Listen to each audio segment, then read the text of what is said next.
Hello, so this is the third video on logarithmic equations.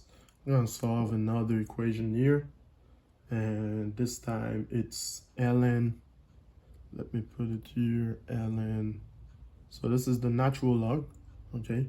Natural log of x plus 2, okay, minus natural log of 4x plus 3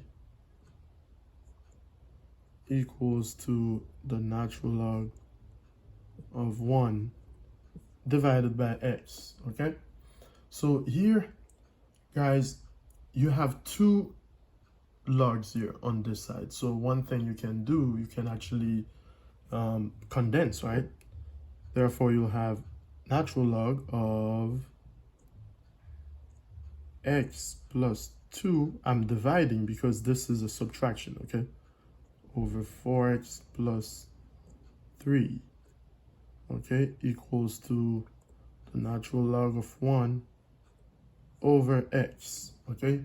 From here, we can use the one-to-one property of logarithm to say that if log of this argument is equal to log of this argument, then x plus 2 over 4x plus 3 must be equal to 1 over x, okay?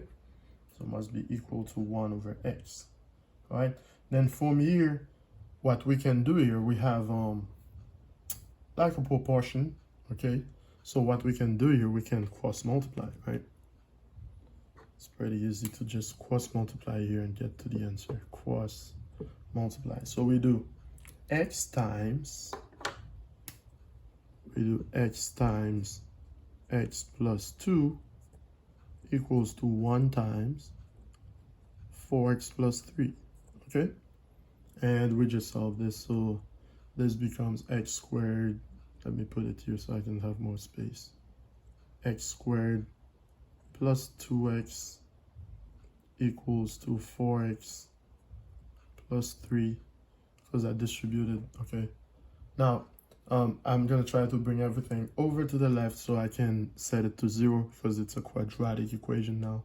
So if I subtract 4x from both sides, I'll end up with x squared minus 2x equals to 3 because this is canceled out. Then I'll subtract 3 from both sides. You could have done this with, on one step. So it doesn't matter. I'm just doing this to show everybody. Okay, trying to catch everybody's attention here, but you can just use one step to do all that. Okay, so now we have the equation here, quadratic. Now, can I factor this? Yes, I can.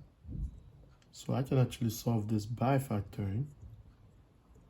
I'll have x times x, then 3 and 1, negative 3, positive 1.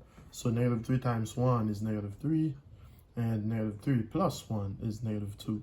So now, guys, if you still don't know how to factor trinomials, refer to my other video, okay? Refer to that. So next, I'm going to set each factor to 0. So I'm going to put it here.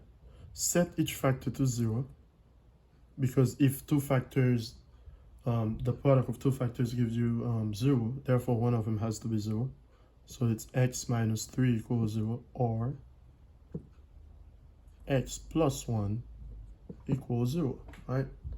Then all we gotta do is solving for x. So x is positive 3 here, and here x is negative 1, all right?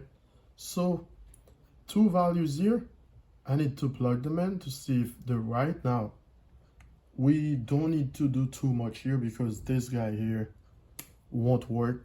And again, in another video I showed you, but if you take this value, you plug it into the equation here, okay, original equation here, as you can see, negative 1 will be here. This will make the entire argument here on the right negative. So this, there's no way you can get the natural log of a negative value. So you know this won't work, okay? You stop here. Now for 3, you can check if you want. You don't have, I mean, it will work, but I'm saying you can always check. if you check, let's say you plug it into this line here, okay, just for it to make more sense to you. So you'll get ln 3 plus 2 over 4 times 3 plus 3 equals to ln 1 over 3. Okay, so ln 5 over 4 times 3 is 12 plus 3, that's 16, right? 4 times, let's do it again, 4 times 3 is 12, 12 plus 3 is 15, okay? Not 16, but 15 equals to ln 1 over 3. Okay, so as you can see, this fraction can be reduced to 1 over 3 because by 5, right? So 1 over 3, this is the same thing as what you have on the right here. Okay? So you know it works, it's equal. So that's why the solution here to this equation, the solution is just the value you have here, 3. Remember, the -1 doesn't work because that will make the argument negative, which you cannot get any answer for when you plug into your calculator. The argument must be positive. You know that. So greater than 0, I'm saying. All right, thank you. This is what I have as the third video on logarithmic equations. Thanks.